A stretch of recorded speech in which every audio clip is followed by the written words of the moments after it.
Hello, everybody, and thank you so much for stopping by. This is Sierra from Sierra T Designs, and today I have a Distress Oxide Ink blended silhouette card for you.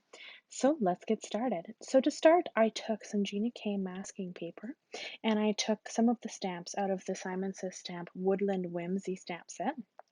I have the deer, and I have three trees, or bear trees, and I'm going to stamp them down on the Gina K paper, Gina K masking paper, with some Says Stamp Intense Black ink.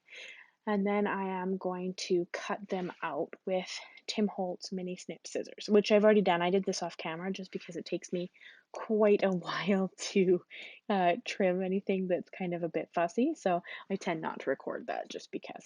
So then here I'm going to start working on my layout. I've got some I've got some Hammermill paper here, the 100-pound Hammermill. I really enjoy this paper for Copic coloring and blending on because it's very smooth and it's easily accessible in Canada, which is where I'm from. And I find the Nina Solar White can be a bit difficult to get here, or it's quite costly. So I've already pre-cut my masks, and I'm just going to set down the deer mask on top of the stamped deer, and then I'm going to lay out my tree stamps, and then I'm going to stamp them down with the same Says Stamp Intense Black ink because I want to Copic color them. The second that I saw this stamp set, I had this idea in my head that I really wanted to do a one layer silhouette card. And sadly, it didn't quite turn out how I was going to hope it did. This isn't my first one layer card, and you'll see why here once we get into the coloring. But yeah, this card was one of those ones that just did not go together for me how I had hoped it was going to go. So I'm going to blend on my background now, and I was kind of trying for a bit of a sunset effect, but I did want it to still have a blue sky. So I took three Distress Oxide colors. I have Carved Pumpkin here, then I'm going to switch into Peacock Feathers, and I'm going to finish off with Chipped Sapphire. And I put down the masks because this is a one layer card, and of course the deer was first because you stamp what you want in the foreground first and then layer your masks on top of it. So that is what I did. And I'm using the scrapbook.com domed foam blending tool. I'm really enjoying the domed foam. I find if I set it down or I accidentally touch my paper before I start moving the tool, it doesn't leave like a circled line where I find I have the Tim Holtz ones as well, the flat foams, and I find that if I accidentally set them down before I'm ready to actually move the tool, they'll leave quite a sharp edge on the coloring, and I don't like that because then I struggle to blend it back out. Whereas these dome foams, because they don't have a solid line, they blend on a lot easier, and I find that they're so much smoother. I'm really enjoying the domed foams. So that's just my take. I've seen some beautiful people who can just blend great with those Tim Holtz, uh, like the flat foams, the round foams. But personally, I struggle with them, so I'm loving these domed foams. So I find the chip sapphire as the darker color. I struggle a little bit with the oxides, the darker colors, to get them to blend. So I end up going back and forth quite a bit. Now this doesn't need to be perfect because it's so bright that when I color it in black, the silhouetted images, they still pop. So even if it's not quite a perfect blend, I still find that they look really good. But I did go over the chip sapphire a few extra times there. So here's the big reveal, and I was so excited about how this turned out. So I'm going to lift off my masks and show you my one layer card. And I love these reverse tweezers. You'll see me use them quite a few times in this video. I just find them so handy to have. This is one of my number one tools, I think, for in the craft room, just because they're so versatile. And I just really, really like them for that.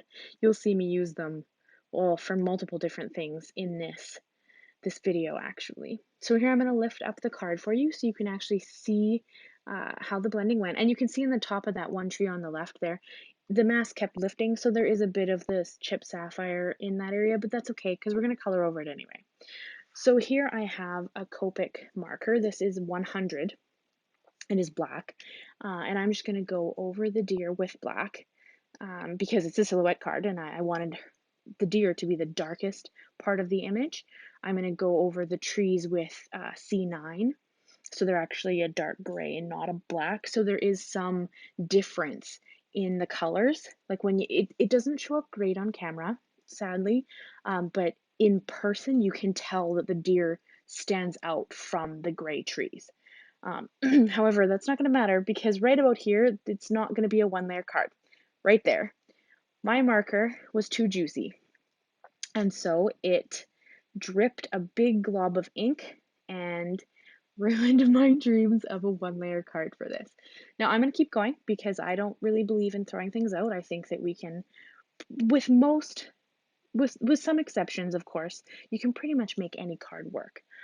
So you're going to see me here try to fix it. I tried to blend over top of it with some oxides. I'm going to take a white gel pen and I'm going to color over it with the white gel pen and then try to color over it with some some Copics in a little bit. That doesn't work. So I end up making this with some layer. It's going to have some dimensions. So here you can see that I'm taking the C8 and you can see that I've taken the lid off both of the ends of the Copic. That will allow any like it lets a little bit of air in so that it's less likely to drip on your paper. I personally have not had a problem with it dripping on my paper if I remove both ends. However, if the marker is juicy, or apparently some people say if it's ridden on a plane with you recently, it pressurizes the barrel and then it forces the ink out. So if you just pull off the ends of both markers, then it's less likely for that to happen. So here I'm trying, I believe I have I'm not actually sure what marker that was, to be honest with you. It didn't work regardless. And then I'm gonna try YR14 as well. It doesn't work either. It just doesn't look good. You can tell that it's there, that it's fairly different shade to my orange background. Now you probably could have done a few different things here, but I chose to stamp out a few more of the images. I restamped the deer and I stamped the three trees, and I'm gonna just create a layered card now. So I'm going back over the deer with the 100 marker, the 100 Copic. This feels like deja vu a little bit, I think. Pretty sure I just did this. But I'm going to go back over it with the 100, and then I'm going to go over the trees again with the C9, and then I'm going to fussy cut this out. So I'm going to show you how I fussy cut just the deer. The trees would be the exact same. I do cut out all of the divots as well, like all of the trees have little divots in them. I cut those out as well. And I cut them out and I hold it in I'm right-handed, so I hold it in my left hand and I move the paper, not the scissors. So you can see here, like I'm moving the paper with my left hand rather than the scissors. And I did leave that one ear to last because it's so delicate. It's only held onto the head with a very, very small amount of paper that I didn't want to bend it or possibly tear it off while I was cutting this out. So I did actually leave that one part till the end. So I just go around the deer as close as I can to the image. There are matching dies for this set, I believe. I don't own them. And I wanted it right up next to the image. So I didn't, I just fussy cut. I don't mind fussy cutting, except I'm fairly slow at it. This whole video has been sped up a fair amount. This card took me a while, especially because of the mistake. So I've sped this up quite a bit, actually. I think the coloring was at like 4 times the regular speed of me actually coloring, even though I was just coloring black. But I'm so slow because I'm trying to be very cognizant of where the lines are, although in the end that didn't matter anyway. But so here I'm actually going to cut out the ear. And then I'm going to do the trees are actually done, sorry, they're right beside there, and I just finished that up. And then now I take my 100 marker and on top of my glass mat, because it's very easy to clean off, I just colored over the edge to make it so that you couldn't see any white paper, because of course this is stamped on a white paper. And it just cleans up the edges so that your image looks a bit crisper. It looks a bit more like you didn't just trim it out, even though you did. It just looks a bit nicer, because I mean, I can't cut it perfectly. So here you're going to see me play with the design a little bit, trying to figure out the best way to cover up that boo-boo. And I try a couple of different things, like try a couple of different layouts, And in the end, I decided to use 2 of the trees and to pop the deer up on foam. So here you're going to see I'm taking the Gina K Connect glue, and I'm going to glue the trees down flat, but I'm going to pop the deer up. And originally I did think you can see one of the trees is sitting on top of the deer. I did think that I would put maybe one tree in front of the deer, so I would have done like a double layer of foam, but I decided not to do that in the end. I didn't feel like I needed that many trees, and I find that I don't like even numbers, and that would have been 8 trees, and that I don't like even numbers. I find that it looks better when you have an uneven number of items on the page. And here you can see I have a helper. She just couldn't stay down. That's my gray cat Mist. Yeah, so we're just gonna glue those 2 down, and then you're gonna see me take. So this here I'm using my reverse tweezers even to lay down finicky pieces because I have longer nails, so I find it's just a little bit easier to manipulate whatever smaller images I'm working with. Even here, like I'm using it to move the foam squares onto the back. These are some Stampin' Up! Mini Dimensionals. A girlfriend of mine gave these to me. I don't even know where you'd buy them now. I don't know any Stampin' Up! Demonstrators, but if you do know one, these foam squares are just amazing. I'm really, really happy with them. They're easy to take the back off. I like to cut up the little side edge here. It's just it has a border around it, but I use that too. I just trim that off and put it on the legs because I needed something very thin. And these foam squares are actually hexagons. So they're not great for stuff like those thin legs, but they have that border around them. So I just take my little mini snips and I cut them up and do it anyway. That's how I do it. And then here I've pulled the backing off of all of them, and my head is going to get in the way. I'm sorry, you're not really going to see me stick the deer down. You're going to see the back of my head there, and that's not really very pretty, but I wanted to line it up perfectly on top of the other deer so that it didn't look very different. And then here I'm going to take my Nuvo Deluxe glue, and I'm going to glue the panel down. Oh, and I did pre-cut this. I pre-cut it to be 1/4 of an inch smaller than my A2 sized card. I pre-cut all of my paper when I do videos. I just find it's a lot easier. So, and I love borders. I'm really bad for that. I love borders. So I tend to add a lot of borders to things. So I pre-cut that down. And then here I've taken my EK Success powder tool and I've just put it on top of some black cardstock, and I've picked out one of the sentiments. It's the "You Are One of a Kind" sentiment. I thought that was really, really great sentiment, especially for this kind of a card when it's one of a kind, because I got so frustrated. I don't know if I'd ever remake this card, to be honest with you. So I used the Versamark ink, the very, very sticky ink, and I stamped it down on the black cardstock. And then I took some Brutus Monroe Alabaster white embossing powder, and I'm just cleaning that up a little bit.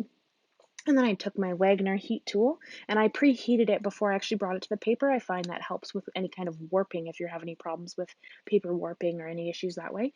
And you just melt it until it's smooth and melted. Then I brought in my Holtz Trimmer, and I'm going to trim this down to be just a little square. You could use a die, absolutely. I find the trimmer is just one of the easiest ways to do it, so that's what I did. And then I also have some Gina K foam squares here. They're actually black, which is great. I probably should have used them on the back of my deer instead of white foam squares, but I didn't think about it at the time. And then this is actually the next day when I'm doing this part. I had to walk away from this card because I was so frustrated. But this way you can't see the white foam poking out around the sentiment, which when it's on black cardstock, I'm a pretty big fan of. So then I'm going to bring in some Nuvo Crystal Gems, and I'm going to kind of haphazardly stick those down. There's no real rhyme or reason to how I put gems down. I'm kind of just, I throw on an uneven amount and I play with them until I like how they look, and then I glue them down. That's kind of just how I roll. I don't think that there's any right or wrong way for you to do that. I think it's totally up to you and your personal taste. I love shiny things, so I have a tendency to add a lot of glittery things to my cards, but that's just me, and you absolutely don't have to. I mean, this is just an extra. You could have absolutely left that card without any gems on it. It's just that my love of shiny things caused me to want to add some gems. But yeah, so that is this card. It was a bit of a struggle, but we did get there, and I think it turned out pretty neat. I definitely would try that again in the future. I'm going to have to work on my one layer cards a little bit, but I think it turned out pretty neat in the end. So if you guys would like to let me know what you think, I'd love to hear it. If you subscribe, that would be amazing. I just hit 50 subscribers, and when we hit 100, I'm going to do a bit of a giveaway. So that's very exciting to me. So there's also a coordinating blog post for this video. If you want to go and check that out, I'll have my blog linked below, and I will have all the supplies used in this video linked below as well. Yeah, and please leave a comment, give me a like, tell me how I'm doing, tell me if you have any opinions on how I can do better, or things you'd like to see, or techniques that you'd like to see done, or anything like that. I would love to hear your feedback. And I thank you so much for stopping by and subscribing and all the likes and all the comments. I really appreciate all of your support. And I cannot wait till the next video, which will be next Monday. I post a video every Monday. Thank you so much for watching, guys, and I will see you again soon. Bye-bye.